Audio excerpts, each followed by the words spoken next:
બહેનો અને ત્યાગી સાંખ્ય યોગી બહેનો સૌને જય સ્વામિનારાયણ. શ્રીજી મહારાજે પોતાના આશ્રિતને ભલામણ કરી છે કે તીર્થયાત્રા કરવી. શિક્ષાપત્રીના શ્લોક નંબર 83માં શ્રીજી મહારાજે દ્વારકાનો ઉલ્લેખ કર્યો. કર્તવ્ય દ્વારિકા મુખ્ય તીર્થયાત્રા યથાવિધિ.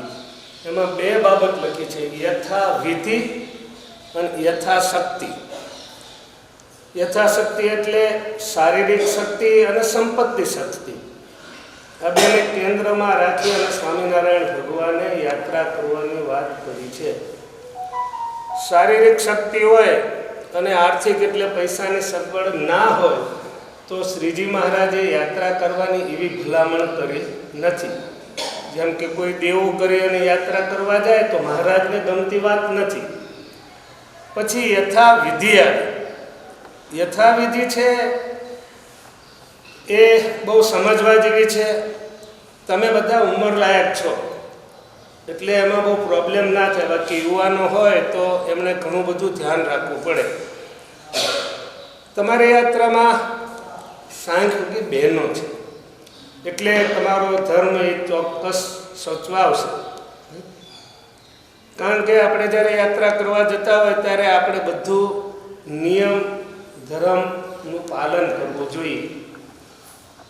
ક્યાંક મુશ્કેલી આવે તો એના માટે ઉપવાસ કે એવું તેવું પણ આપણે કરવું પડે. શ્રીજી મહારાજે જે ગ્રહસ્થાશ્રમીઓને આજ્ઞા કરી છે એ પ્રમાણે. પણ મારે સવિશેષ વાત તો એ કરવી છે કે પહેલાંના જમાનામાં આટલા વાહન વ્યવહાર નહોતા ને એટલે પ્રવાસ સુખદ થઈ જતો હતો. અત્યારનો જમાનો વાહન વ્યવહારનો એટલો બધો ખરાબ છે એટલે હું એવું ના કોઈ વિચારતો કે આ સ્વામી અત્યારે જાય છે ને અમને આવી કેમ ભલામણ કરે છે, આવું કેમ બીક બતાવે છે. પણ જૈનના સંતો એમના સાધીઓ બધા જતા હોય છે તો એક્સિડન્ટ કેટલી વખત થાય છે. આપણે રોજના અભ્યાસી નથી, યાદ રાખજો.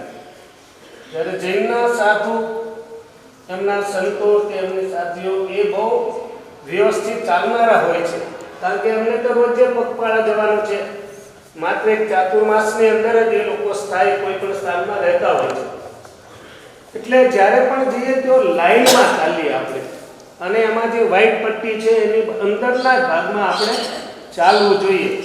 બહુ લાંબા દિવસની વાત નથી કરતો પણ આજની જ વાત છે. ઉત્તર ગુજરાતની અંદર એક પરિવારને ત્યાં લગ્ન હતો. એટલે ગામવાળાએ જેને ત્યાં પરિવારમાં લગ્ન હતો એણે એમ કીધું કે આપણે માતાજીના દર્શન કરી આવીએ. એટલે પરિવાર માતાજીના દર્શન કરવાને માટે નીકળ્યો. હવે આજને દિવસે ત્યાં લગ્ન હતો. 15મી તારીખે રાત્રે એક્સિડન્ટ થયો. એમાં એક જ પરિવારના 3 બહેનો મરી ગઈ.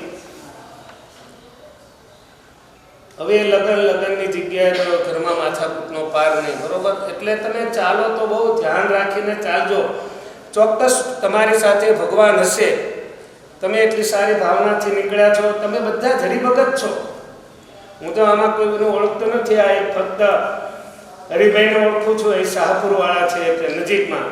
પણ તમે સંતોની સાથે જોડાયેલા છો એટલે તમે ભગવાનને સાથે રાખીને જ ચાલવાનો છો. તમારા મનમાં બીજો કોઈ વિચાર પણ નથી. તમારામાં એટલું જ હશે કે સ્વામિનારાયણ ભગવાન જે દેશની અંદર જન્મ્યા, ગુજરાતને સ્વામિનારાયણ ભગવાને કર્મભૂમિ બનાવી. એટલે મેં મારા જીવનમાં ક્યારે જોયું ને સાંખ્યોગી બહેનો એક સાથે આટલા ક્યાંય પગપાળા પ્રવાસમાં ગયા હોય એવું મેં સાંભળ્યું નથી. કદાચ ગયા હશે તો એનો ખબર નથી. હું 48 વર્ષો સુધી રહ્યો છું પણ મેં ક્યારેય એવું સાંભળ્યું નથી કોઈ સાંખ્યોગી બહેનો એક સાથે આટલા મોટા આટલા લાંબા અંતરમાં પગપાળા ચાલતા ગયા હોય. એટલે હું ભગવાનને પ્રાર્થના કરું છું કે તમારો પ્રવાસ નિર્વિઘ્ન સંપન્ન થાય. તમારી સાથે હંમેશ સ્વામિનારાયણ ભગવાન હરિકૃષ્ણ મહારાજ ચાલે.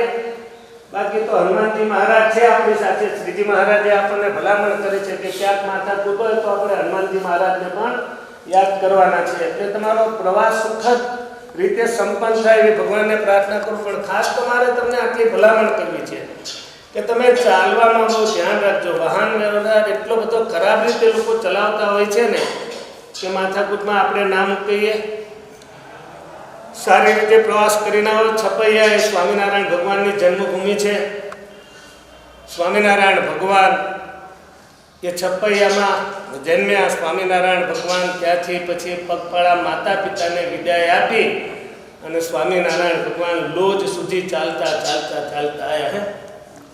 આપણા સુખના માટે સ્વામિનારાયણ ભગવાને અને સ્વામિનારાયણ ભગવાનના સમકાલીન સંતોએ ખૂબ સહન કર્યું છે. યાદ રાખજો, આજે આપણે સુખી છીએ એની પાછળનું જો કોઈ કારણ હોય ને તો સ્વામિનારાયણ ભગવાન અને સ્વામિનારાયણ ભગવાનની સાથે રહેલા સંતો અને ભક્તોએ જે સહન કર્યું ને એના કારણે આપણે સુખી છીએ. શ્રીજી મહારાજની આપણા ઉપર પૂર્ણ કૃપા છે. શ્રીજી મહારાજે આપણને આજ્ઞા પણ કરી છે કે તમારે તીર્થયાત્રા કરવા જવું અને જે તીર્થમાં આપણે જઈએ ત્યાંના જે મુખ્ય દેવ હોય એને આપણે માનવા પૂજવા. સ્વામિનારાયણ ભગવાને એના આશ્રિતો ક્યારેય કોઈ પણ દોષમાં ન પડે એના માટે સ્વામિનારાયણ ભગવાને બહુ ચિંતા રાખી અને સ્વામિનારાયણ ભગવાને આપણને શિક્ષાપત્રી આપી છે. તમે રસ્તે જતા હોય ને કોઈ શિવાલય કોઈ દેવ મંદિર આવે તો સ્વામિનારાયણ ભગવાને તમને કીધું છે કે તમારે આગળ છે કે એ દેવના દર્શન કરવા. જો તમારી પાસે સમય નથી તો તમે ક્યારેય હાથ જોડે વગર ત્યાંથી પસાર ના થશો. દૃષ્ટવા શિવાલયાદિની દેવાગારાણી વર્તમની પ્રણમ્યમ તાની તદ્દેવ દર્શનમ તારી માદરા છે. સ્વામિનારાયણ ભગવાને બહુ સારું આપણને શિક્ષણ આપ્યું છે. અને તમે બધા ઘડેલા છો, બૌદ્ધા તમે ધુડિયા જે સંતો છે એમના સેવકો છો. મને કોઈક એક બે હરિભગત મળ્યા હતા, મને કહેતા હતા કે અમે હરિવલ્લભ સ્વામી ખરા અને અમરોલીવાળા એમને ત્યાં જઈએ છીએ, અમારા ગુરુ છે. એટલે તમે ખૂબ સારા સંતોની સાથે ઘડાયેલા છો. હમણાં અમે આચાર્ય મહારાજ શ્રી આવ્યા હતા ને ત્યારે અહીંયા ગામ છે આપણે સાલાસર અમે ગયા હતા. સાલાસર બહુ સારું ગામ છે, લોકો ખૂબ સુખી છે. અમે ત્યાં મંદિર જોયું તો અમને બહુ આનંદ થયો કે મંદિર કેટલું ચોખ્ખું રાખે છે. એ તો એ બહેનોને આભારી છે. યાદ રાખજો, જે મંદિર સારા રહે છે ને બધા જ્યાં બહેનો સેવામાં હોય ને એ મંદિર ખૂબ સારા રહે. એટલે જે આપણી 10 ઇન્દ્રિયો છે શ્રોત્ર ત્વક ચક્ષુ રસના ઘ્રાણ વાક પાણી પાયનું ઉપસ 10 ઇન્દ્રિયો ને 11નું મન. આપણે યાત્રામાં જઈએ ને ત્યારે એક કોઈ એના રસ્તે ન જાય. એના બધાય આહાર આપણે બંધ કરવા પડે. આંખ ના હોય, કાન ના હોય કે જે બરોબર. એટલે તમારો ધર્મ સચવાય. તમે ખૂબ સારી રીતે યાત્રા કરી અને તમે અહીંયા આવો એવી હૃદયથી લક્ષ્મીનારાયણ દેવ, હરિકૃષ્ણ મહારાજ, મદન મોહનજી મહારાજ, ગોપીનાથજી મહારાજ, રાધારમણ દેવ, નરનારાયણ દેવના ચરણ કમળમાં પ્રાર્થના. અને તમારી યાત્રા ખૂબ સારી નીવડે એવી તમને હું શુભેચ્છા આપું છું. સૌને મારા જય સ્વામિનારાયણ.